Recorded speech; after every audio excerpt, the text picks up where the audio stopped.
দেবী আজ আবার তোর সাথে যাচ্ছ, বুঝে দেখছো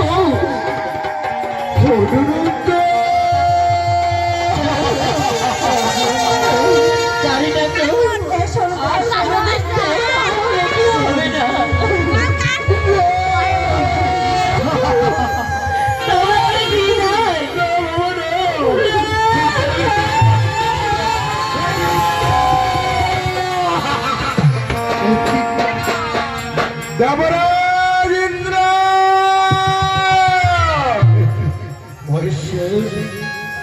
দেখছো তুমি যে বড় ভুল করেছ ইন্দ্র।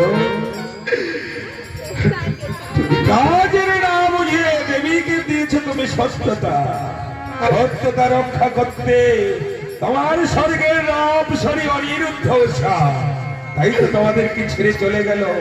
আজ থেকে তোমার ইন্দ্রপুরী হবে শ্মশানের পরিণত।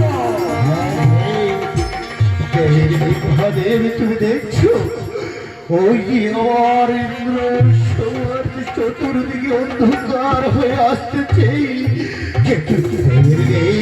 অন্ধকার হয়ে গেছে। দেবরাজ ইন্দ্র দেখতে পাচ্ছ না, ইন্দ্র সবার মধ্যে সবাই মুখ কালো করে বসে রয়েছে। আর কখনোই হবে না আনন্দ, কখনোই হবে না গান, কখনোই হবে না নৃত্য। দেবরাজ ইন্দ্র এখানে তুমি থাকতে পারবে না, কিছুদিনের জন্য চলো আমার কৈলাসে।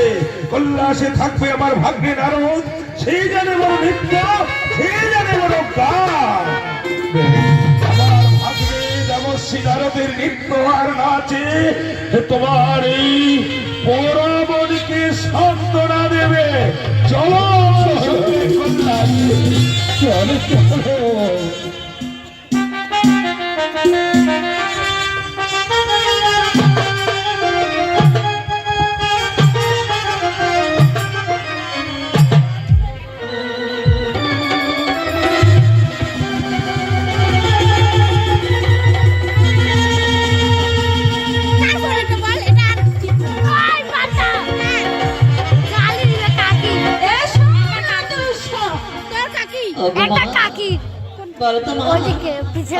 আমাদেরকে কোথায় নিয়ে এলে মাগো?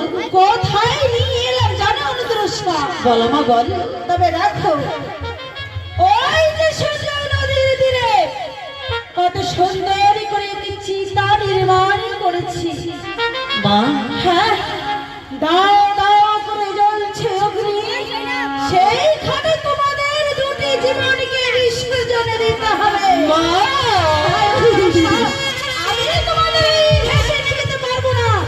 শুধু জীব আত্মা নিয়ে যাব আমি আমার সাথে। কি বলছো আমাদেরকে মধ্যধামে জন্মগ্রহণ করতে হলে এই অগ্নিকুণ্ডে আমাদেরকে ঝাঁপ দিতে হবে। হ্যাঁ তো বেশ বা বেশ, আমরা যৌথ। দেখো সে দেবী, চলো সে দেবী চলো, আমরা তাই করবো। যেহেতু আমরা থাকতে পারলাম না ইন্দ্র সমাধি আমাদের প্রভুর কাছে, তাই আমরা এই জীবন রেখে কি করবো? চলো আমরা এই মায়ের কথা শুনে এই অগ্নিকুণ্ডে ঝাঁপ দেব। কেমন? চলো আমরা তাই করবো। চলো বলো মা, এবার আমাদেরকে কি করতে হবে? চলো।